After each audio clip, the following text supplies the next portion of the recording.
knew Sean Taylor very well. Our very own LaVar Arrington and Clinton Portis joining us in studio here on NFL AM this morning. Good to have you, my friend. So let's talk a little bit about Sean Taylor. In the promos that you'll see running on NFL Network right now, you see Chris Cooley, one of your teammates, call him Sean Taylor. In the first game he played, he said Sean was the best player on the field. Clinton, what made him such a special player and a special talent? I just think his drive. I think what Sean wanted to accomplish was unknown. Like, you don't go out and set the bar as high as Sean set it. I think if you knew Sean practice habits, if you knew his training regimen, it just shows you that it's one of those regiments that you don't come up, like, you don't think of this kind of stuff to do. What were your thoughts on Sean? He's just a freak. Yeah. You know, you use the word, Javon Curse comes to mind. You know, different guys come to mind where you say, like, how's he able to do that?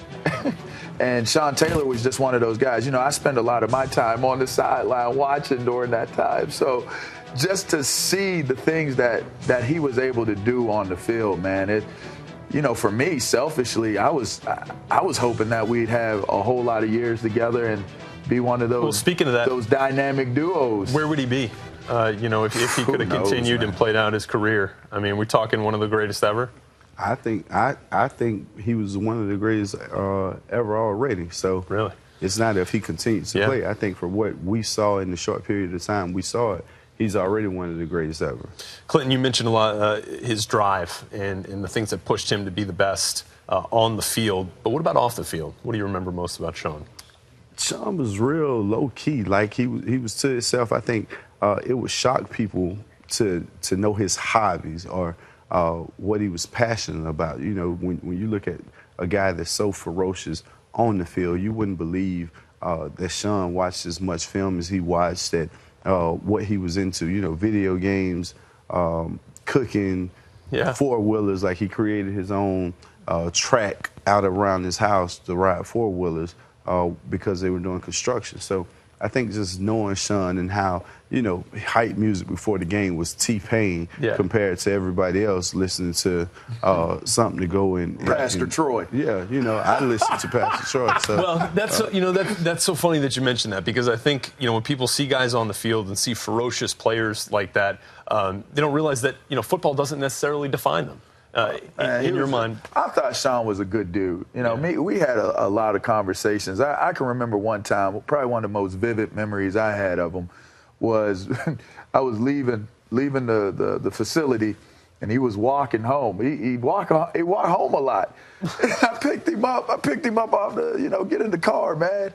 And we went, and we pulled up, and he opened up the car, and he threw up. And I'm like, dude, what's wrong with you, man?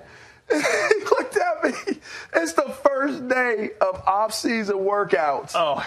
And the dude passed his conditioning test on the first day of conditioning. That was the type of dude he was. And, you know, just as CP mentioned, like, his determination and his drive, everything that it appeared to be for me was a dude that just wanted to be the best teammate that he could possibly be, and be the best dude around us as a group of guys while being the best on the field. And I thought he did a great job of it.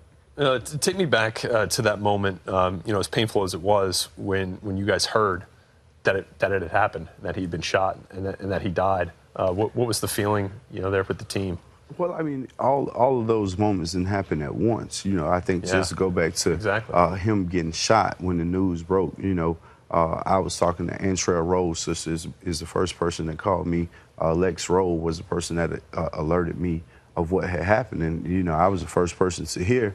And all of a sudden, I tried to rush to the facility. By then, they had heard, and you know, they asked, would I mind going down to Miami with the family and Mr. Snyder? And, you know, we go down, and it was just one of those feelings. You know, you have it in the air where it's you want to participate, but you don't. You really don't want to be in that position. And going down and, you know, being at the hospital, being around everybody, you felt like it was coming together. And, you know, that night it was just, you know, wanting to go back to the hospital, and everybody said, well, he needs to rest. And, you know, if he pulled through tonight, then, everything should be okay. And when I got the knock on the door, I just so happened to look up at I looked up at the window and realized it was still dark outside. So I already knew it was bad news. And at that moment, it's not much you could say. It's like, it's reality. He gone,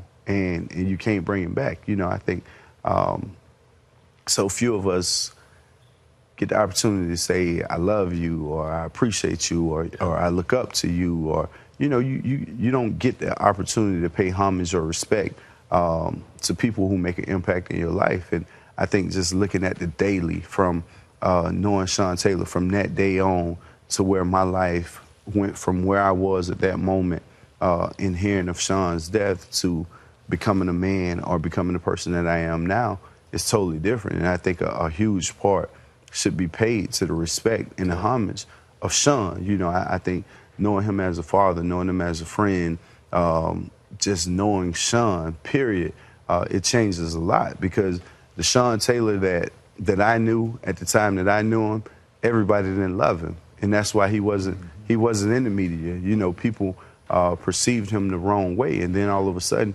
once he's taken away, once he's gone, everybody, it's all of a sudden like, wow, this was a great guy. This wasn't a bad guy. This was a guy that's like me, or this was a guy that was trying to provide for his family. So in knowing the Sean Taylor that I know, it's great to see the love that he gets. Everywhere I go, every day, is somebody gonna mention Sean Taylor? Is somebody gonna show me a Sean Taylor tattoo? Or, and it's like crazy, because you don't realize you affect this many people. Wow, Clinton, thank you, for sharing that. It's a real personal reaction there. And look, it was a career cut short, but he made such an impact in the short time that he had in this league. Give me a favorite moment from him on the field. My favorite moment of him on the field just so happened with another one of our teammates from college, and that was Andre Johnson. I mean, before the game, we played in Houston. Me, Dre, and Dre, and Sean's all sitting on the field talking on the sideline. He's like, "Yes, Dre, how's your mom doing? How's everything?" It was a simple conversation, like we reminiscing. And Dre come on the dig route first quarter of the game. Dre come on the dig route, a drag route across field, and Sean come out of nowhere. You would have thought they were enemies. And he barely missed Dre. And I remember Dre getting up on the sideline like, "CP, what's wrong with him?" I'm like, "I don't know." So, just to know once the game started, it didn't matter. It didn't matter who it was. And knowing Dre and knowing how much respect Sean had for Dre, just to see him try to take Dre's head off. And I'm like, they both laying at the bottom of my feet, and I'm looking like, so it was a great moment. Oh, football player by every definition of the word. Exactly. Clinton Portis, thank you so much for coming in this morning and sharing some of your experiences with Sean with us. No problem. And again, you can see Football Life at 9 p.m. Eastern on Friday. Sean Taylor, Football Life, right here on NFL Network.